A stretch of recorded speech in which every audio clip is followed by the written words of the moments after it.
कहते हैं कि जब व्यक्ति की मृत्यु हो जाए तो मृत व्यक्ति के सभी अंगों में तुलसी की लकड़ी रखकर तुलसी की लकड़ी की आग से यदि किसी व्यक्ति के शरीर को जलाया जाए तो वह अग्नि से जलने वाला व्यक्ति जीवन में भले ही उससे कोई अपराध हुआ है संपूर्ण पापों से मुक्त हो जाता है।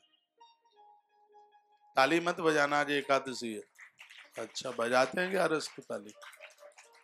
धन्यवाद।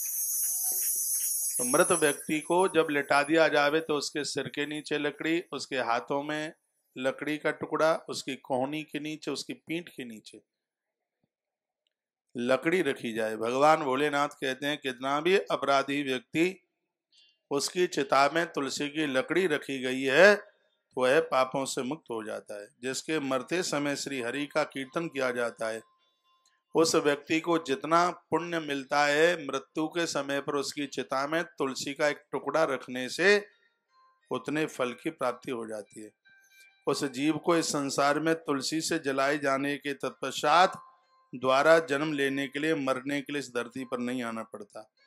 जलाने के समय सैकड़ों काष्ठों के बीच में तुलसी का एक छोटा सा भी तुलसी काष्ठ का टुकड़ा डाल दिया जावे तो करोड़ों पापों को करने वाला व्यक्ति भी पापों से मुक्त हो जाता है।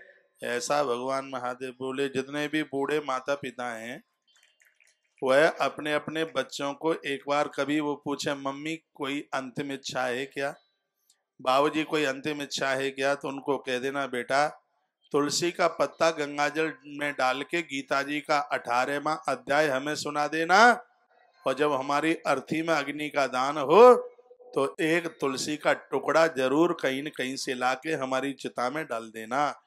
वर्णन भगवान महादेव के द्वारा किया जा रहा है। 1 करोड़ अपराध भी किसी व्यक्ति ने किए हैं, यदि चिता में तुलसी डाल दी गई है, तुलसी की लकड़ी चिता में डाल दी गई है तो करोड़ अपराध करने वाला अपराधी व्यक्ति भी भैया मुक्त हो जाता है। ये माँ तुलसी की महिमा है। अभी तो और सुनो कैसी कैसी मलूक बातें इसमें लिखी हैं। गंगा जल से स्नान करने से पुण्य भारी प्राप्त होता है।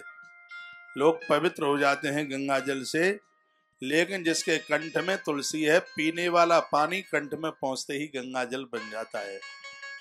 सुन लो, जिसके कंठ में है तुलसी, जिसके कंठ में है तुलसी और उसने साधारण जल पिया तो कंठ में पहुंचते ही वह पानी गंगा जल बन जाता है।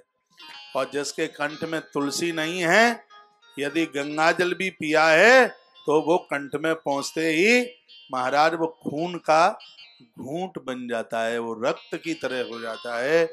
आप 20 तोले की चैन पहनिए, कोई मना नहीं करता, लेकिन स्त्री पुरुष को सबको कंठ में तुलसी धारण करनी चाहिए।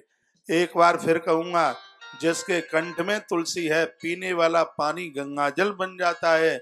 जिसके कंठ में तुलसी नहीं है तो पीने वाला गंगा जल भी रक्त का घूंट बन जाता है। इसलिए सबके कंठ में तुलसी होनी चाहिए। बच्चों को तुलसी पहनाओ, वृद्ध बूढ़े युवान जवान जो भी कुछ हैं सबको तुलसी। यह है पद्म पुराण के तुलसी महात्म्य की चर्चा आप सुन रहे हैं।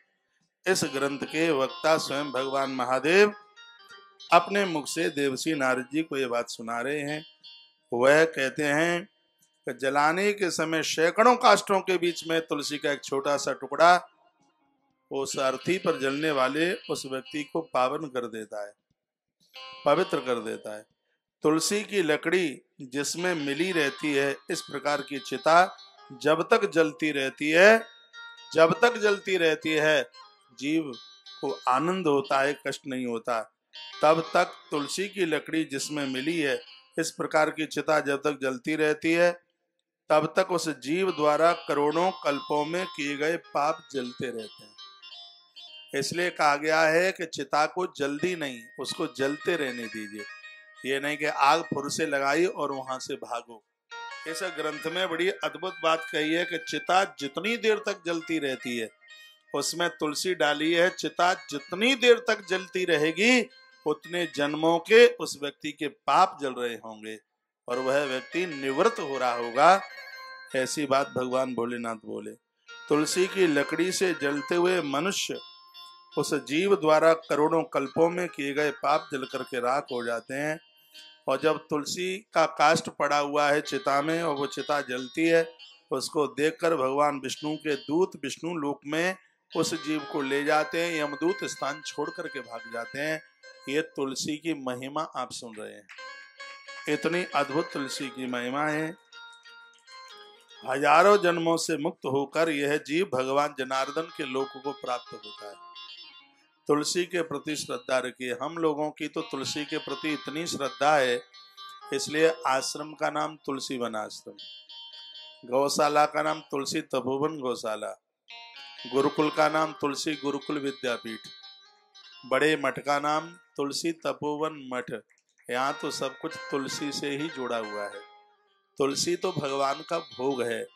तुलसी का अर्थ है बीत गया वो, वर्तमान का, आगे आने वाला भी, हमारे पास जो भी है वो सब ईश्वर के लिए समर्पित है। ये तीन अक्षर यही तो संबोधन करते हैं।